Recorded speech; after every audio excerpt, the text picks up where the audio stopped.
America అంటే చాలామందికి ఆశల సౌధం. అక్కడ ఉద్యోగం చేయాలని, స్థిరపడాలని కలలుగనే వాళ్ళు ఎంతోమంది. డాలర్ రూపంలో ఆకర్షిస్తున్న డబ్బుతో పాటు అత్యాధునిక విద్య, అప్డేటెడ్ నాలెడ్జ్, విదేశీ విద్యతో వచ్చే ఎక్స్పోజర్ యువతను ఎక్కువగా అమెరికా వైపు ఆకర్షిస్తోంది. దాంతో అందరి చూపు అటువైపే.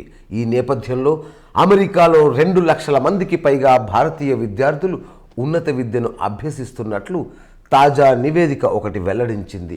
ఈ గణాంకాల ప్రకారం అమెరికాలోని వివిధ యూనివర్సిటీల్లో 2,06,582 మంది భారతీయ విద్యార్థులు ప్రస్తుతం చదువుకుంటున్నారు. వీరిలో చాలామంది science and technology, engineering, mathematics కోర్సులు చేస్తున్నారు.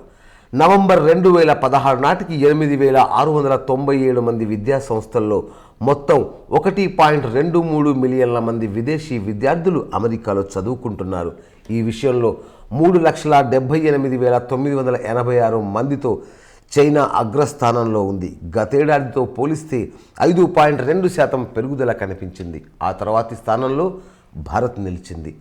మన దేశానికి చెందిన 2,06,582 మంది విద్యార్థులు అమెరికాలో చదువుకుంటున్నారు. గతేడాదితో పోలిస్తే ఇది 14.1% ఎక్కువ. ఈ విషయంలో చైనా కంటే భారత్ చాలా ముందుంది. ఆ తర్వాతి స్థానంలో 62,077 మంది విద్యార్థులతో సౌదీ అరేబియా నిలిచింది. నవంబర్ 2015తో పోలిస్తే అమెరికాలో విదేశీ విద్యార్థుల సంఖ్య 2.9% పెరిగింది. కాలిఫోర్నియా, న్యూయార్క్, టెక్సస్ రాష్ట్రాల్లో విదేశీ విద్యార్థులు ఎక్కువగా ఉన్నారు. ఈ రాష్ట్రాలకు చైనా, భారత్, సౌత్ కొరియా నుంచి ఎక్కువ మంది విద్యార్థులు వస్తున్నారు. భారతీయ విద్యార్థుల్లో ఎక్కువ మంది విద్యార్థులు స్టెమ్ కోర్సుల్లో ఎన్రోల్ చేసుకునడం విశేషం. Like, share, subscribe Yoyo TV channel.